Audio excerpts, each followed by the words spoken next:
Oi, gente, meu nome é Vanessa Gazeta, eu sou psicóloga. Esse é o terceiro episódio do Mundo Interno, podcast que fala sobre a vida emocional do expatriado. No programa de hoje a gente vai falar sobre quando minha casa não é meu lar, que é aquela sensação que a gente tem quando a gente não se sente em casa no lugar que a gente foi morar. E comigo hoje estão de novo Letícia e Felipe. Falem oi, gente.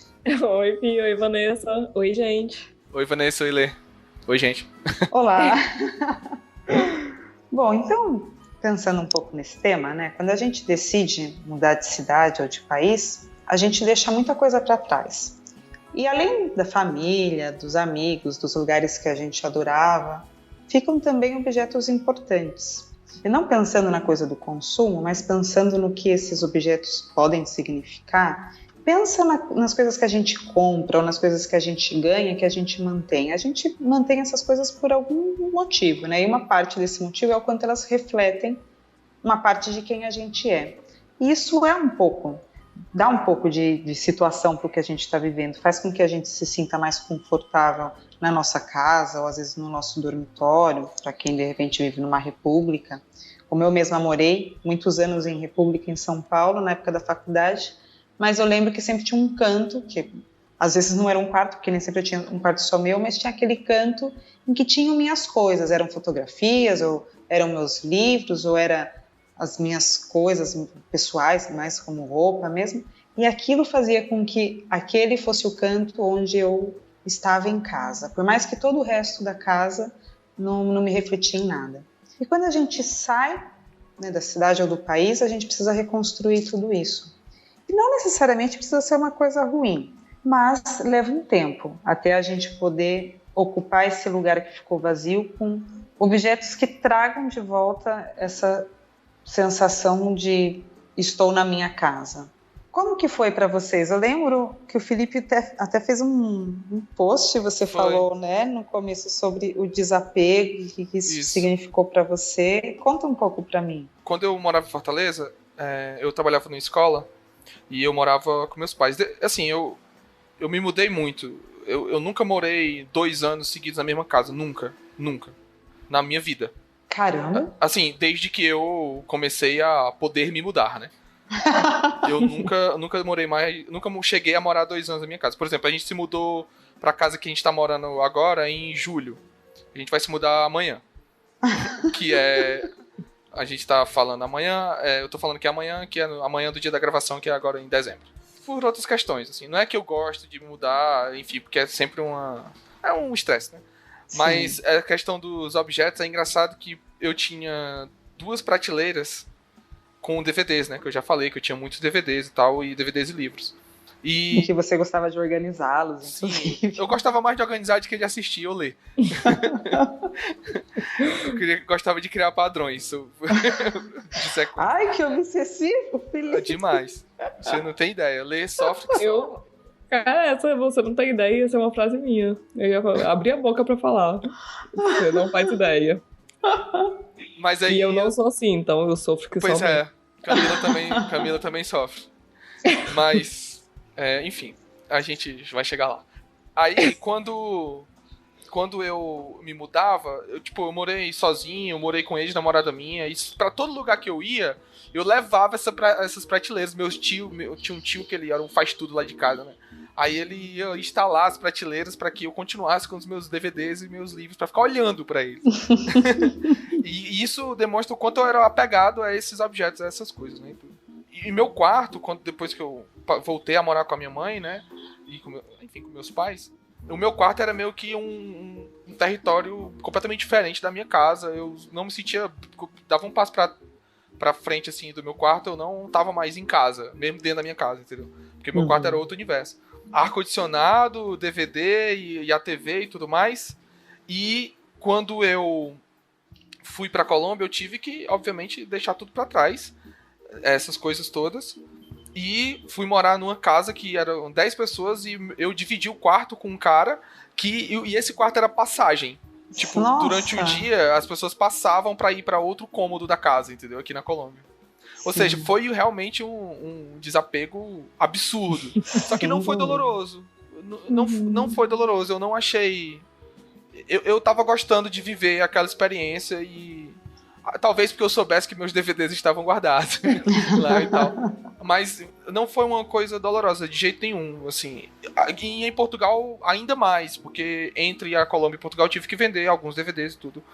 E uma coisa engraçada é que quando eu voltei pro Brasil em 2015, e quando eu entrei no meu quarto, ainda tava no meu quarto um monte de canecas que eu colecionava, caneca com o escudo do time de futebol, caneca ou copos mesmo, assim, que eu comprava tipo uma cerveja e aí vinha com um copo, ou então uma vodka e vinha com um copo, eu colecionava isso tudo. E a minha primeira atitude foi pegar essas coisas todas e colocar na cozinha, no armário da cozinha.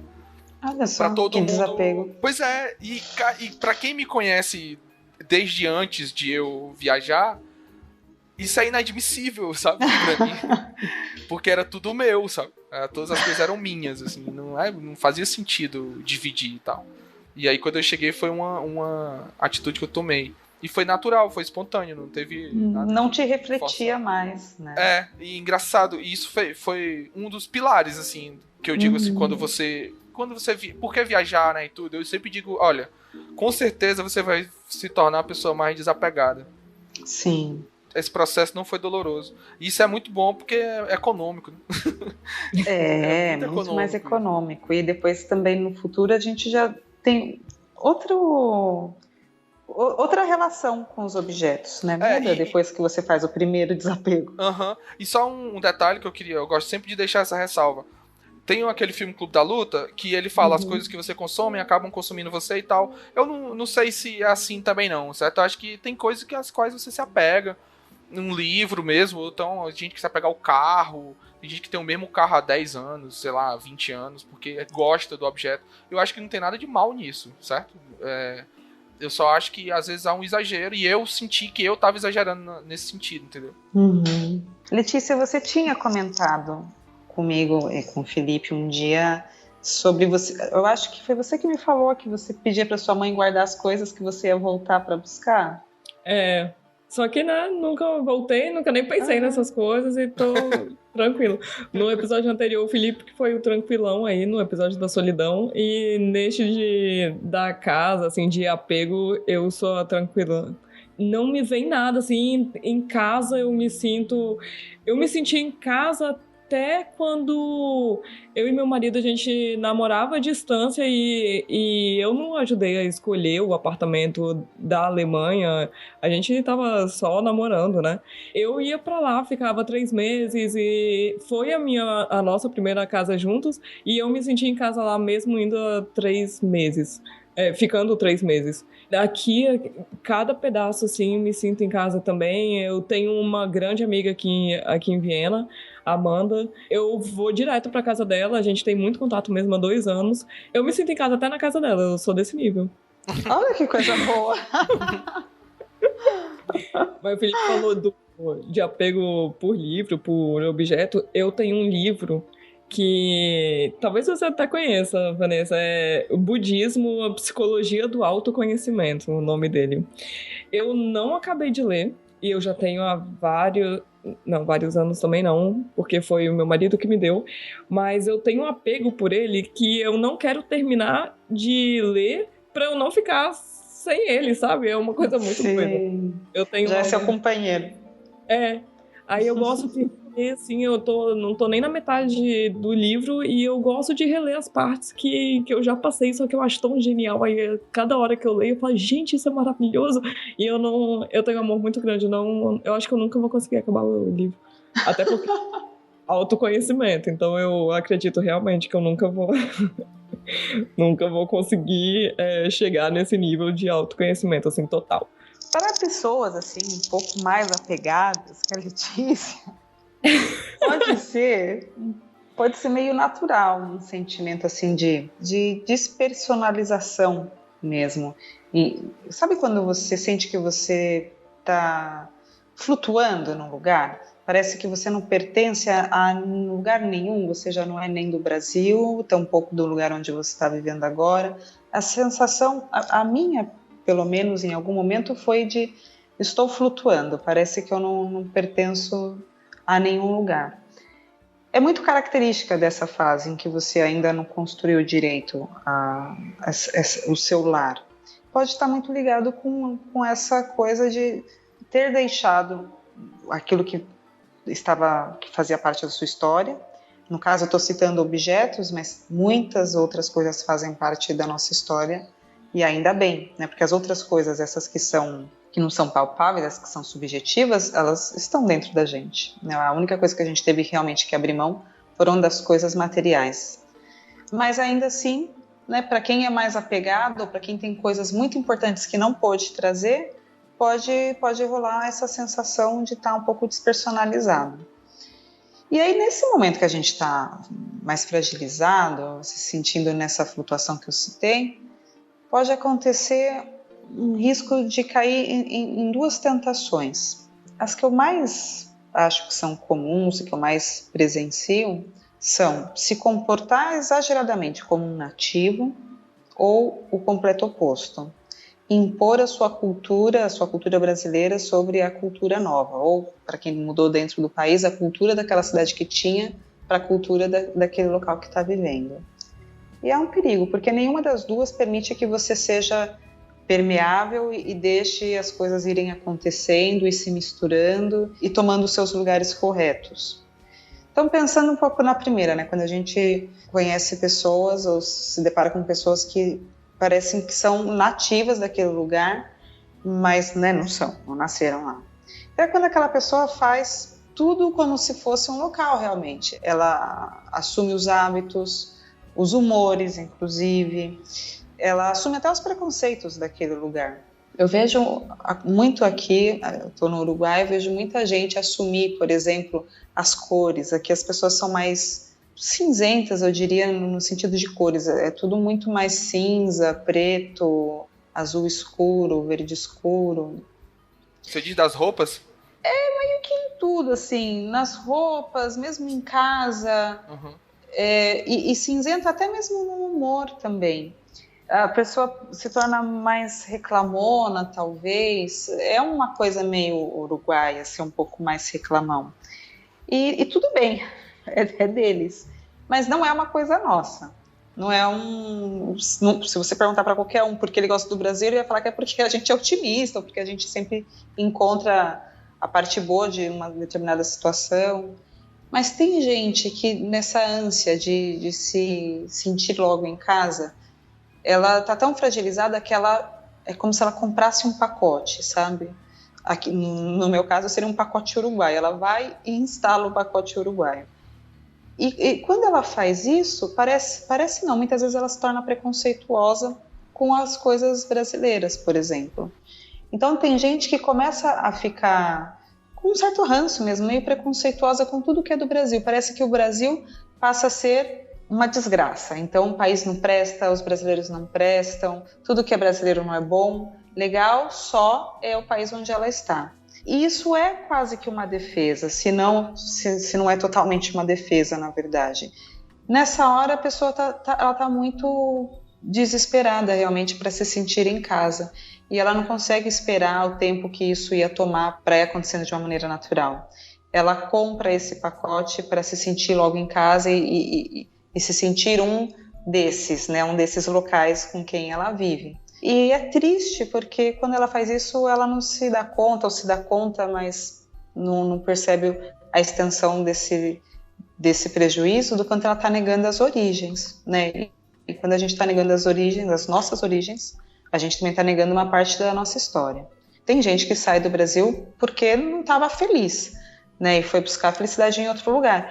Mas quando você nega tudo que você viveu e de onde você vem e o valor que existe também na sua pátria, você está negando uma parte da sua história. A sua história não é só ruim, né? Ninguém só viveu coisas ruins no passado, também tem coisas boas. E é triste quando a pessoa põe isso numa caixa e rotula essa caixa como algo que não tem valor. Depois, quando em algum momento vai bater a porta dela essa necessidade de rever as histórias, vai ser muito doloroso tirar tudo isso e depois reelaborar todas essas coisas que ela decidiu não olhar mais, porque isso estava dificultando a adaptação dela. E oposto a isso, que é segundo extremo que eu citei, que eu acho que acontece muito, é quando a gente se desespera e impõe a nossa cultura. E acho que essa é até, eu pelo menos vejo com mais facilidade, essa é mais frequente, talvez, não sei se só para mim, mas eu vejo com mais frequência. Sabe quando as pessoas só falam com brasileiro, só tem amigo brasileiro, só come comida do Brasil, só passa canal brasileiro na casa dela, ela só escuta música brasileira, ela sabe tudo o que está passando no Brasil, mas não faz ideia do que está passando no país que está morando. Conheci muita gente assim. Sim, eu também. É por isso que eu acho que eu tenho a sensação de que, pelo menos ao meu redor, isso é mais frequente. Não tirando a necessidade disso. Eu já vou falar disso já. Acho que em algum grau é necessário. Atrás disso tem outra defesa, né? No primeiro caso a gente viu qual era a defesa. No caso desse segundo tipo, também tem uma defesa. Quando ela só consegue impor a nossa cultura, em vez de novo, se deixar permear, ela está com medo. Né? Ela está com medo de não se sentir em casa nesse país, ela não está se sentindo em casa, é por isso que ela faz isso também.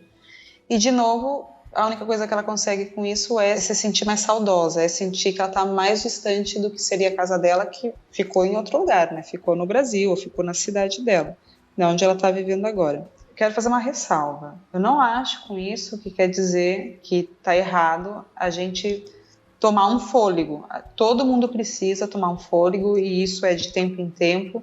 E a hora que eu digo tomar um fôlego é quando a gente precisa fazer um prato brasileiro, comer uma coxinha, mandar buscar não sei aonde. Aqui no meu caso é até razoavelmente perto. Tem gente que vai até o Chuí e traz. Você paga alguém e você paga um pouquinho mais, talvez, no pão de queijo, mas você consegue comer alguma coisa brasileira de vez em quando. Nessa hora, a pessoa pode continuar a construção da casa dela, desse sentimento de lar, desse sentimento de pertencer ao lugar que ela está. Então, nada de errado com tomar esse fôlego. E agora que eu já fiz essas considerações, eu imagino que vocês devem conhecer pessoas de um ou do outro lado dessa história, não é? Eu conheço pessoas dos dois lados, mas sabe que eu já tive muito contato com brasileiras aqui, tanto na Áustria quanto na Alemanha, que não sei se elas se adaptaram tanto a cada país, né? Era em cada época que eu morava no lugar, mas que elas não ensinavam português aos filhos, sabe? E isso já se encaixa mais no primeiro perfil, né? Uhum. Mas o que elas diziam? Que não estavam ensinando por quê? Teve uma na Alemanha que eu conheci que o filho estava naquela fase de... Como ele só tinha contato... a escolinha em alemão, o pai era alemão, ele falava muito alemão, ele não queria falar português com a mãe. E aí ela, ele não quer falar português, então tá, sabe? Deixou. Então o menino cresceu sem falar português. Bom, não sei como é que era dentro de casa, não sei se ela continuava falando, mas quando eu a encontrava, ela falava em alemão com ele. Então, né, se falava na rua, eu não acredito que fosse mudar assim dentro de casa para falar português. Aqui na Áustria também tem muita gente que não fala, tem até projetos aqui, como se fosse uma espécie de ONG, assim, uma instituição, que dá aulas de português para crianças gratuitamente para incentivar as mães aqui a ensinarem português para os filhos. Não estou falando que é muito bacana. Ao mesmo tempo que é bacana, é preocupante, né? Porque é preocupante ter que ter isso para fazer uma mãe ensinar português pro filho, ou não ter o contato em casa, é como se fosse uma aula de segunda língua, assim, que a gente faria no Brasil, mas as crianças não terem português, né? Pra manter a nossa cultura viva nessas famílias aqui, que moram aqui. Então, se isso existe, é porque eu acho que tem mais pessoas do que as que eu conheço que não têm essa preocupação de passar a nossa cultura pros filhos. Possivelmente. E você, Felipe, conhece gente assim? Demais. Aqui na Colômbia, mesmo antes, né, em 2012 como agora, eu acabo percebendo que algumas coisas as pessoas tentam, como dizer, olha, mas no Brasil é assim. Eu não vou fazer isso porque no Brasil é assim. E aí meio que tenta... Eu não sei se acaba que é uma imposição, não é aquela coisa autoritária e tudo, mas é tipo assim, legal, mas não, sabe? Aqui eles tem alguns costumes que podem parecer estranhos, sei lá, o costume de tomar manga com cerveja, por exemplo. Eles têm isso aqui, sabe? Eles colocam uma fatia de manga dentro da cerveja. Dentro da cerveja? É. E aí é a fatia de manga, um pouquinho de suco de limão e a borda do copo toda com sal. Então, é um tipo é um jeito como eles tomam a cerveja aqui. E eu particularmente não gosto, porque cerveja pra mim é uma coisa intocável, né? Tem que deixar ela que ela tá. E a Camila já gosta. E aí, eu já ouvi gente dizendo assim, mas vocês estão estragando a cerveja. Não, cara, é o jeito da galera tomar cerveja. Não tem nem estragar. Claro. E em Portugal, uma coisa que me chamava muita atenção era o uso da língua, né? Da língua portuguesa. Uma coisa que eu sempre defendo é que essa questão de adquirir sotaque, adquirir termos, passa também pela afetividade que você tem com a língua e com o lugar. E eu digo por experiência, pode ser ter acontecido só comigo, mas quando eu escuto os nossos entrevistados falando, eu acabo percebendo que tem um sentido isso. Que eu, aqui em Medellín, nos 5 primeiros meses que eu passei em 2012 aqui, eu já tava no final falando no ritmo deles. Em português, mas no ritmo deles, entendeu? E trocando algumas palavras e tal. Enquanto que em Portugal, não. Em Portugal eu continuei conjugando tu faz, tu vai. Enquanto que eu conheci pessoas que em muito pouco tempo já tava com tu fazes, tu vieste. E eu, gente, é sério? Vocês estão falando assim? Porque assim, aí ao mesmo tempo, né? Tudo bem, né? A pessoa tá tentando fazer a antropofagia aí e adequar-se à cultura e tal. Mas eu achava de um jeito meio forçado o jeito que as pessoas faziam. Mas ao mesmo tempo eu tava me forçando também, porque eu não queria parecer português, eu não queria me envolver nesse ponto, sabe? Porque eu tinha os meus problemas, né? Que eu tive em Portugal. E aí eu acho que foi meio que uma defesa continuar mantendo. Então eu fui uma dessas pessoas que ficou nessa onda do Brasil, da América do Sul, entendeu? Eu lembro que teve um jogo entre Equador e Portugal lá, que eu vesti a camisa da Colômbia e fui assistir num bar o jogo pra torcer pro Equador. E o Equador ganhou de 3-2. E a galera ficou me olhando, meio torto, assim, que porra é essa?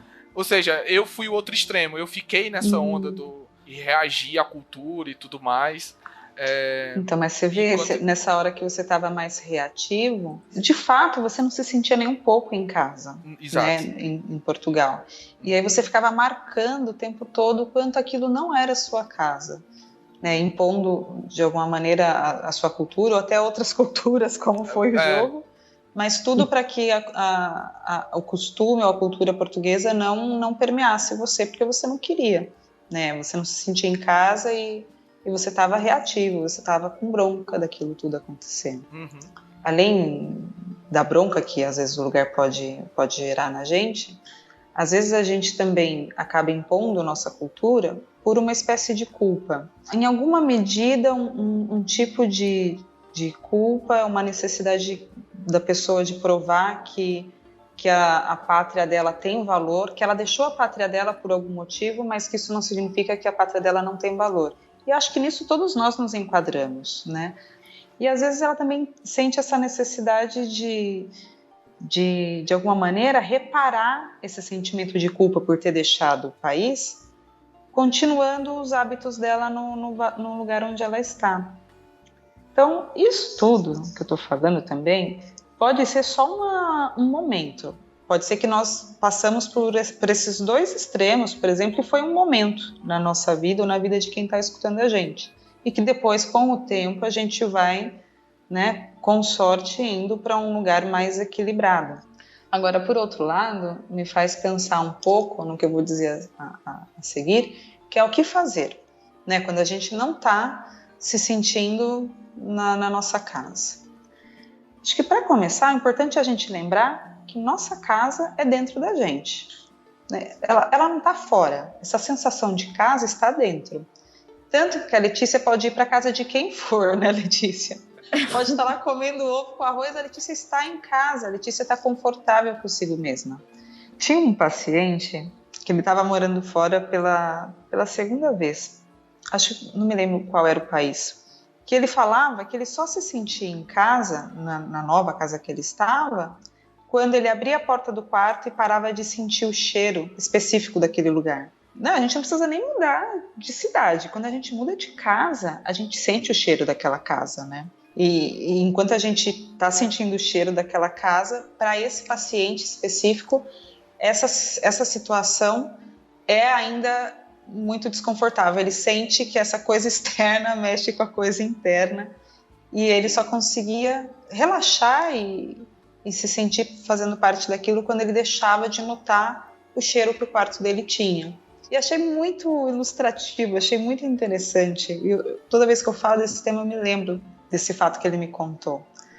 Então, de novo, né, a gente pensando, nossa casa interna fica esvaziada, né, ela fica meio balançada, perde algumas coisas aí com a mudança.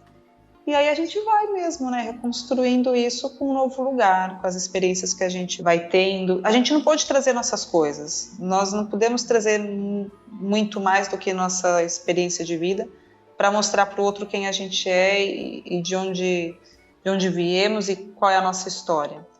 Então a gente vai mostrando isso, na verdade, na maneira de ser, na maneira de trabalhar, na maneira de se relacionar, na maneira em que a gente encontra para resolver os problemas que a gente está enfrentando no lugar que a gente mora.